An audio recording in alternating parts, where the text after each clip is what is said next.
예, 여러분 반갑습니다. It is a pleasure to meet all of you.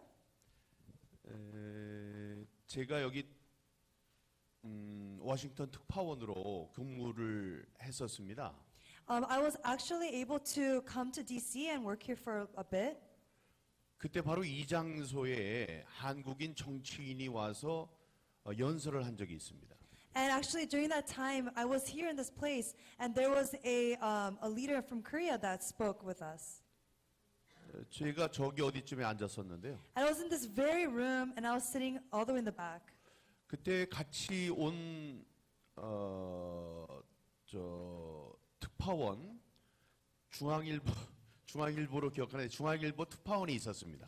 And so there was a representative of a news broadcast from Korea. 그런데 이 정치인 굉장히 유명한 국회 부의장이셨는데 국회 부의장이 뭐 중요한 그 정치인이라고 합시다. 그 중요한 정치인의 연설이 끝난 다음에 질문을 하는 시간이 있었는데요. And he was a very high position official from Korea, and there was a time of Q&A after his session. 근데 난데없이 그 한국 특파원이 영어로 물어봤습니다. But all of a sudden, this official from Korea asked this question in English to me. 그래서 정치인이 정신 없어 하는 거예요. 아니, 왜 나한테 뻔히 아는 친구가 내가 영어를 잘 모르는 걸 아는데 왜 영어로다가 나한테 질문을 하나? And so the politician was standing and someone asked him in English, and he was caught off guard, and he said, "You know I don't speak in English. Why do you ask me in English?" 예, 그래도 저도 참 이상한 사람이라고 생각했습니다. But I also thought the same way, that person was unusual. 네, 그래서 제가 이 말씀을 왜 드리냐 하면, 제가 여기 이렇게 훌륭한 통역자가 있다는 걸 알았다면, 제가 이렇게 쓸데없는 고생을 안 했어도 됩니다. The reason I'm sharing this with you is that if he had known I was here to translate, he went through a long process to translate his own speech today. 예, 저는 편한 한국말로 하고 이렇게 훌륭한 영어를 하시는 분이 통역을 했으면 됐거든요. 네. 아니, 다시 한번 말씀드리면, 저는 이제 편한 한국말을 하고 훌륭한 영어로 통역을 해주셨으면 아주 그게 쉬운 일이었을 거예요. And so it would have been way easier and less pressure for me if I could speak in my comfortable native tongue and there would be a translator with me. 그런데 이제 제가 얘기 듣기로는 당신은 영어로 연설을 해라. However, I heard they asked me to speak in English. 저는 그냥 영어로만 연설할 줄 알았더니 이렇게 통역자가 계세요. However, so I came in the room thinking I would be speaking in English, but I see there's a English translator. 그래서 이제 저는 제가 욕을 하고 비난했던 그 중앙일보 특파원하고 똑같은 처지가 됐습니다. And so I'm in the very same position as the person that I was talking bad about when I came here for the first 예, time. 여기 이제 통역자가 계시니까 지금 말씀드리면 여기 데니하고 앤 그 두 분 지금 전쟁 중에 워싱턴을 찾아주셨습니다. I just want to really recognize Mr. Danny and Miss Ann for coming all the way from Israel during this really hard time of war. 예, 제 위로의 말씀을 드리고 I want to send condolences and comfort for you all. 네, 하나님의 위로가 함께하시길 바라고 And we truly ask for God's peace and comfort upon you. 예, 하나님의 뜻에 따라 전쟁이 잘 끝날 수 있기를 바랍니다. And we pray that in God's timing and His will that the war will come to an end soon. 그래서 이제 제가 지금 생각하는 겁니다. 저는 영어로다가 이 연설을 해야 될지 한국말로 연설을 해야 될지 지금 고민 중입니다. And so even now I'm debating if I should speak in Korean or English to you. 제가 영어로 준비를 하라고 그랬을 때는 여기에 이제 계신 청중들이 이해하시기에 더 편할 것이라고 생각을 했기 때문에 영어로 준비를 했습니다. And I prepared it in English thinking that it would be easier for the audience, thinking that there would be more English speakers with us today. 그리고 이제 지금 통역이라는 게 굉장히 어려운 일이죠. And translating could be a dual process. 예, 그래서 이제 가만히 들어봤더니 아까 영어로 하고 한국말로 순차 통역을 할 때 영어로 말씀하실 때 벌써 여기에서 하는 그 탄성을 들을 수 있었습니다. 그것은 여러분들이 그 영어를 더 잘 이해한다는 말씀이겠죠. And as I was listening to the previous speaker, that many of you responded after Miss Ann or Mr. Danny spoke in English first, so I think you all are fairly comfortable with English. 그리고 제가 그 한국의 어떤 토론회에 초청이 돼서 그 토론 내용을 들을 기회가 있었는데요. And in Korea, I was able to be invited to a debating session, and I was able to hear in on it. 이 하마스가 일으킨 전쟁에 대해서 잘못된 그 지식을 바탕으로 이스라엘을 비난하는 것을 들었습니다. And in that debate, I heard a very misconstrued conception of the Israel-Hamas war that is happening. 실제로 이스라엘이 나쁜 편에 서 있고 그 사람들이 공격자라면 그분들이 비난을 받아도 됩니다. And if Israel truly was evil and they were the ones that were attacking unjustly, then I would be able to say that they're in the fault. 예, 입장이 반대여서 하마스가 잘못됐다면 하마스가 비난을 들어야 됩니다. However, on the other hand, if Hamas is the enemy and they are attacking, then they must be denounced. 그 둘의 두 가지 중에 하나의 입장을 우리가 취하는 것, 거기에 가장 중요한 것은 사실입니다. 팩트죠. And so, either way, if one side is correct, we have to side with them. How do we know? It is by the pure facts. 예. 그래서 우리 한국이 됐건 미국이 됐든 이 전쟁을 바라보는 사람들, 그 외부자의 입장에서 어느 것이 팩트인지를 아는 것이 굉장히 중요하다고 생각하고 그에 대해서 제가 공부할 기회가 있었습니다. Therefore, I really believe that as Americans and as Koreans, we need true facts in order for us to base our decision upon that. And I myself had the privilege to study the facts a bit in depth. 예, 제가 만약에 영어로 이야기를 한다면 이것은 그 동영상으로 이 영어를 알아듣는 많은 사람들에게 한국의 정치인이 이 하마스 이스라엘 전쟁을 어떻게 생각하는지를 알릴 기회가 될 것입니다. And I really believe that it would be a wonderful opportunity through the broadcast that is happening even now, that this Korean politician is standing here and speaking to you about the Israel-Hamas war in English, and I know many audiences will be able to hear this. 그리고 이거 공부하느라고 그 제가 쓴 시간과 노력도 아까워서 제가 이걸 꼭 영어로 해야 되겠습니다. And also, the time that I spent, he's going to be speaking in English for you. 박수 소리 때문에 못 들었으니까 다시 얘기해 주세요. All the time, the toil and the efforts that he made to translate his speech into English, he doesn't want it to go to waste. Therefore, he will speak in English. 그리고 저한테 주어진 시간이 한 20분쯤인데 제 원고는 한 10분밖에 안 되거든요. 그래서 이런 세션이 필요했습니다. And so I was able to have this grand introduction because my speech is only 10 minutes and they allotted me 20 minutes. 자, 지금부터 제가 영어로 하겠습니다. 감사합니다.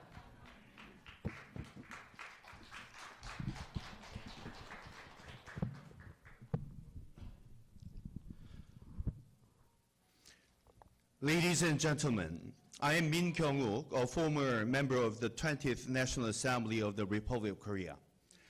I lost in the 21st National Assembly election due to election fraud, and I am currently serving as the representative of the National Coalition Against Election Fraud, which combats the forces that perpetrated election fraud and addresses the complicity of certain media outlets that overlooked such conduct. In my previous career, I worked as a journalist for the Korean broadcasting system and served as a correspondent here in Washington. My office was, and still is, in the National Press Building just across the street. I also had the privilege of being at the focal point of mainstream media as KBS chief news anchor. And I had the honor of being the spokesperson for President Park Geun-hye, the 18th President of the Republic of Korea. While I once was a part of mainstream media, I am now at the forefront of battling election fraud and the significant misinformation propagated by certain media outlets to conceal such misconduct. Through this battle, I have encountered the darker aspects of how certain factions committed wrongdoings and manipulated information to deceive the public. The people of the Republic of Korea, much like our esteemed colleagues from Israel and United States present here today, are known for their pacifist and gentle nature. In fact, the Republic of Korea has never once invaded another country first and has been fostering cooperation with nations worldwide. It is in the spirit of shared values and experiences that I address you. Both the Republic of Korea and Israel have histories marked by countless invasions and false accusations. Over the course of its 5,000-year history, the Republic of Korea has endured over 1,000 invasions, averaging to one in every 5 years. Furthermore, Korea experienced the period of Japanese colonization from 1910 to 1945. The Republic of Korea, which regained its sovereignty following the United States victory over Japan during World War II, was formally established on August 15, 1948. Unfortunately, Kim Il-sung's North Korean communist regime, with support from the Soviet Union, invaded the Republic of Korea on June 25, 1950, igniting a brutal civil conflict that endured for over 3 years. Following the ceasefire on July 27, 1953, the Republic of Korea forged a steadfast alliance with the United States and was able to continue to progress and flourish without external disruptions for the next 7 decades. It is worth noting that the United States had already initiated its involvement in the Korean Peninsula in the late 1800s by sending missionaries to provide vital assistance, establishing hospitals, schools, and churches to support and enlighten the Korean populace. It is based upon this history that the Republic of Korea and the United States eventually formalized their military alliance. I hold the conviction that this represents a profound blessing from our benevolent God who watches over and cherishes the Republic of Korea. And I thank the Lord. I also extend my heartfelt gratitude to the United States for its unwavering support. Israel and the Republic of Korea have remarkable similarities. Both nations were founded in 1948. The Republic of Korea obtained the resolution for its establishment on November 13, 1947, and Israel received a similar resolution at the United Nations General Assembly on November 29, 1947. Subsequently, Israel officially declared its independence on May 14, 1948, and the Republic of Korea followed suit on August 15, 1948.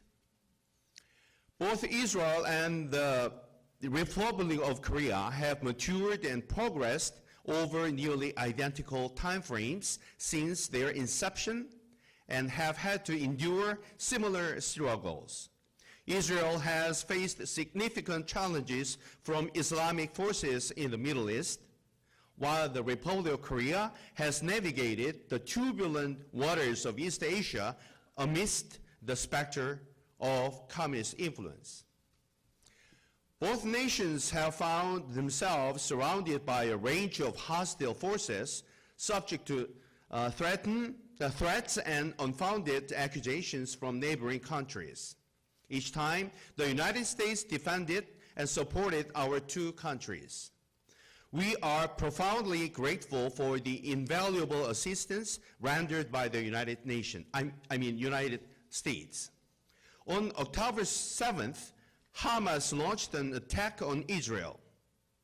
Behind Hamas stood Iran, a nation with strained relations with the United States. Iran also maintains solidarity with North Korea, which has posed a threat to the Republic of Korea. Consequently, Israel and the Republic of Korea share a common objective of jointly combating terrorism and false propaganda. Nevertheless, the proliferation of fake news has resulted in a disturbing phenomenon where perpetrators are inaccurately portrayed as victims and victims as perpetrators. Israel, for example, was driven out of its homeland by the Romans about 2,000 years ago. Subsequently, Romans referred to the land as Palestine after the historical Philistines, who were adversaries of Israel, to obliterate the Jewish identity of the land of Israel. This decision by Rome perpetuated the false belief that the land belonged to the non-existent Philistines, which plagued the Israelites for 2 millennia. Throughout history, the ownership of the land of Israel changed hands repeatedly, leading to a period of desolation. Subsequently, Jewish people returned and developed the land, after which individuals from neighboring regions settled, culminating in the present-day situation. Although the land of Israel was never the ancestral home of Palestinians, false narratives emerged portraying Israel as the aggressor who displaced them from their land. Additionally, the ongoing terrorist activities by the Palestine Liberation Organization, PLO, formed under Yasser Arafat's leadership in Egypt, which shares borders with Israel, were mistakenly perceived as a legitimate independence movement against the alleged unjust occupier of Israel. Hamas was the terrorist organization that emerged in this context.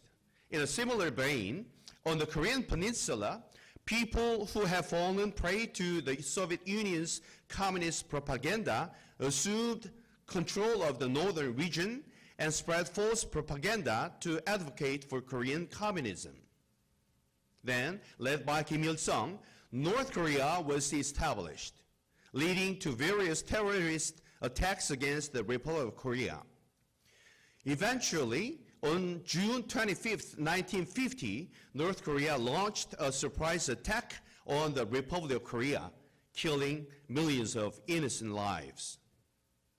Fortunately, with God's help, both Israel and the Republic of Korea survived these challenging periods. Behind these developments was the grace of God, who blessed the United States with the power to support Israel and the Republic of Korea. The three nations share a commonality in their founding. The nations were established by first offering prayers to God.